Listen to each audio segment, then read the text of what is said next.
విశాఖలో చిరంజీవి బర్త్డే రెండు వర్గాల మధ్య ఘర్షణకు దారితీసింది. ఈ గొడవలో కాంగ్రెస్ కార్యకర్త అయిన మహేష్ అభిమాని ఒకరు తీవ్రంగా గాయపడి కేజీహెచ్ లో చికిత్స పొందుతున్నాడు. దీనిపై మా ప్రతినిధి శశాంక్ తాజా సమాచారం ఇస్తారు. శశాంక్, ఈ గొడవకు దారితీసిన పరిస్థితులేంటి? ప్రస్తుతం ఎటువంటి వాతావరణం ఆ స్థలంలో మీకు కనిపిస్తుంది?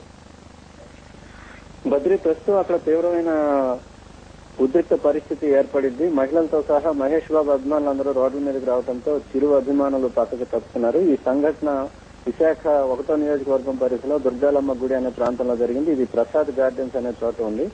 ఇక్కడ ఒక వీధిలో మొత్తం మహేష్ బాబు అభిమానులు పెద్ద సంఖ్యలో ఉన్నారు. వీళ్ళు ఈ నెల 9వ తేదీన మహేష్ బాబు బర్త్డే గ్రాండ్ గా చేసి ఆ తర్వాత స్వాతంత్ర దినోత్సవం వంటివి కూడా చేశారు.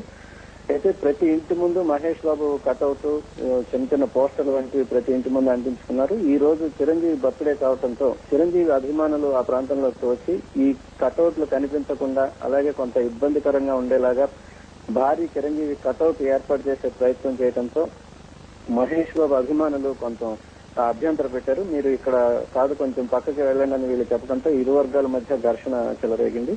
మహేష్ బాబు అభిమానులే పెద్ద సంఖ్యలో ఉన్నప్పటికీ చిరు అభిమానులు కొంత పక్క వీధిలోంచి వచ్చిన వారితో కలిసి దాదాపు 3 మీద దాడి చేశారు. అందులో బుజ్జి అనే ఒక మహేష్ బాబు అభిమాని తీవ్రంగా గాయపడ్డాడు. వెంటనే ఇతన్ని కేజీహెచ్ కి తరలించారు. అక్కడ ఇతనికి కుట్లు వేశారు. ఇతనికి ఆరోగ్య పరిస్థితి బాగానే ఉందని, ప్రమాదం ఏది లేదని వైద్యులు ప్రకటించారు. ఈ సంఘటన గురించి తెలియగానే మహేష్ బాబు అభిమానులు ఇళ్లలోంచి బయటకు వచ్చారు. ఈ లోపు చిరు అభిమానులు అక్కడి నుంచి వెళ్లిపోయారు. మెడికో లీగల్ కేసు నమోదు చేశారు. ఈ సంఘటన గురించి కాంగ్రెస్ నాయకులకు కూడా తెలియజేశారు. అయితే ఈ రోజు చిరంజీవి బర్త్డే కావడం వల్ల కాంట్రవర్సీలోకి వెళ్లటం ఎందుకు అన్నది కొంత కనిపిస్తుంది. అయితే మహేష్ బాబు అభిమానులు మాత్రం కేసు నమోదు చేశారు. ప్రస్తుతం పోలీసు ప్రయత్నంలో ఉన్నారు. బద్రి. Thank you.